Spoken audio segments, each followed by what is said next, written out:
Duck takes charge.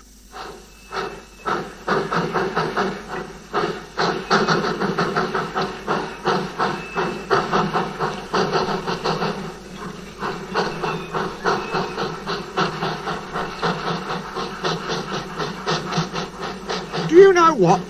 Asked Percy. What? Grunted Gordon. Do you know what? Silly, said Gordon crossly. Of course I don't know what, if you don't tell me what is. The Fat Controller says that the work in the yard is too heavy for me. He's getting a bigger engine to help me. Rubbish, put in James. Any engine could do it, he went on grandly. If you worked more and chattered less, this yard would be a sweeter, a better, and a happier place. Percy went off to fetch some coaches. That stupid old signal, he thought. No one listens to me now. They think I'm a silly little engine and order me about. I'll show 'em. I'll show 'em. He puffed as he ran about the yard, but he didn't know how. Things went wrong. The coaches and trucks behaved badly, and by the end of the afternoon he felt tired and unhappy. He brought some coaches to the station and stood panting at the end of the platform. "Hello, Percy," said the Fat Controller. "You look tired." "Yes, sir. I am, sir. I don't know if I'm standing on my dome or my wheels." Oh, you look the right way up to me," laughed the Fat Controller. "Cheer up.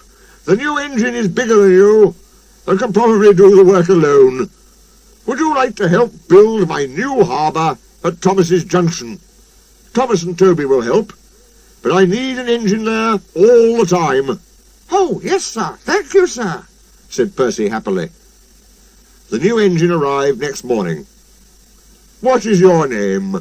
asked the Fat Controller kindly. "Montague, sir, but I'm usually called Duck. They say I waddle. I don't really, sir, but I like Duck better than Montague." "Good," said the Fat Controller. "Duck it shall be. Here, Percy, come and show Duck around."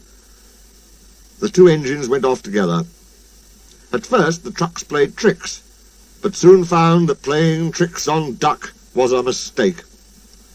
The coaches behaved well, though James, Gordon and Henry did not. They watched Duck quietly doing his work. "He seems a simple sort of engine," they whispered. "We'll have some fun." "Quack! Quack!" they wheezed as they passed him. Percy was cross, but Duck took no notice. "I'll get tired of it soon," he said. Presently the three engines began to order Duck about. Duck stopped. "Did I tell you to do things, Percy?" he asked. "Yes, they do," answered Percy sadly. "Right," said Duck. "We'll soon stop that nonsense." He whispered something. "We'll do it tonight." The Fat Controller had had a good day. There had been no grumbling passengers. All the trains had run to time, and Duck had worked well in the yard. The Fat Controller was looking forward to hot buttered toast for tea at home. He had just left the office when he heard an extraordinary noise. "Bother!" he said, and hurried to the yard.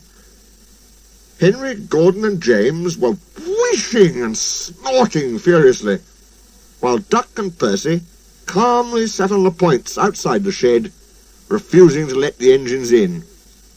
"Stop that noise!" he bellowed. "Now, Gordon!" "They won't let us in," hissed the big engine crossly. "Duck, explain this behaviour." "Oh, beg pardon, sir, but I'm a Great Western engine. We Great Western engines do our work without fuss, but we are not ordered about by other engines. You, sir, are our controller.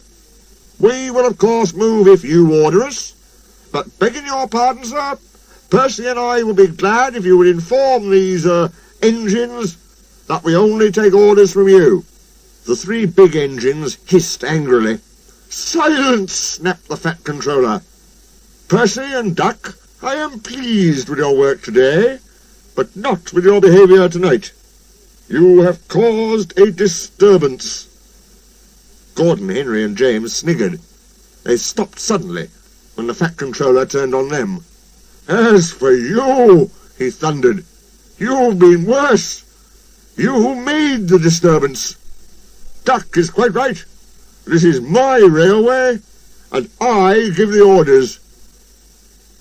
When Percy went away, Duck was left to manage alone. He did so easily.